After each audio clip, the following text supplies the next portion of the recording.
Want to study Japanese language? Visit our Facebook page at Plastone School. Or you can click the link in the description. Sign up now and create your future with us.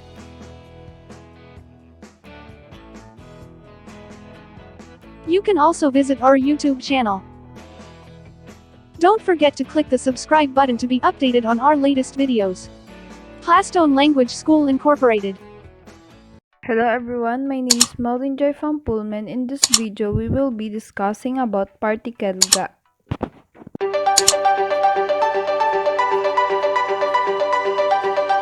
Before we begin, let me clarify that wa and ga are two different particles with two different functions.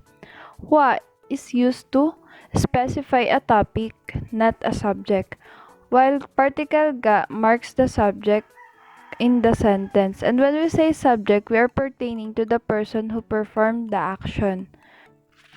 In this example for particle wa, Robato-san wa Okinawa ni ikimashita. As for Robert, he went to Okinawa. For example, we both know somebody went to Okinawa recently, and I know that it was Robert but you don't know. In short, kunyari, alam ko na si Robert yung pumunta sa Okinawa pero hindi mo alam. So, gagamitin ko si particle ga para sabihin na si Robert yung pumunta ng Okinawa.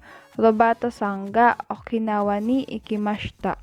Ang subject natin dito is si Robato-san kasi siya yung gumawa ng action and followed by particle ga pertaining to the subject.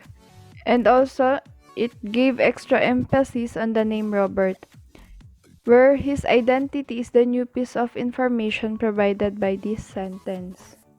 The functions of particle ga is two.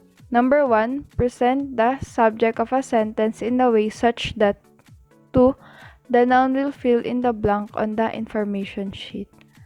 So this is giving information, and when we say blank on the information sheet, we pertains about the question words dare, dore, nani, which is followed by particle ga.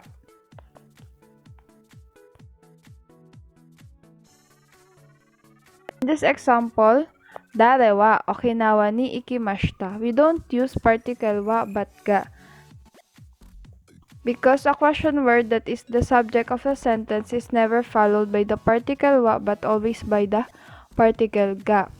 For example, dare ga Okinawa ni ikimashita ka. So, who went to Okinawa? And our answer here is Robato-san ga Okinawa ni ikimashita. Robert went to Okinawa. A noun that will provide the answer to such a question is followed by particle ga. In short, yung sagot sa mga tanong na dare ga, nani ga, dore ga is always followed by particle ga.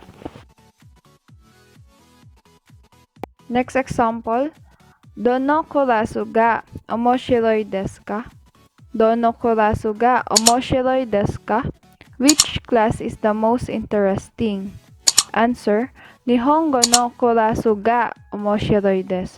Nihongo no kurasu ga omoshiroi desu, or Japanese class is the most interesting.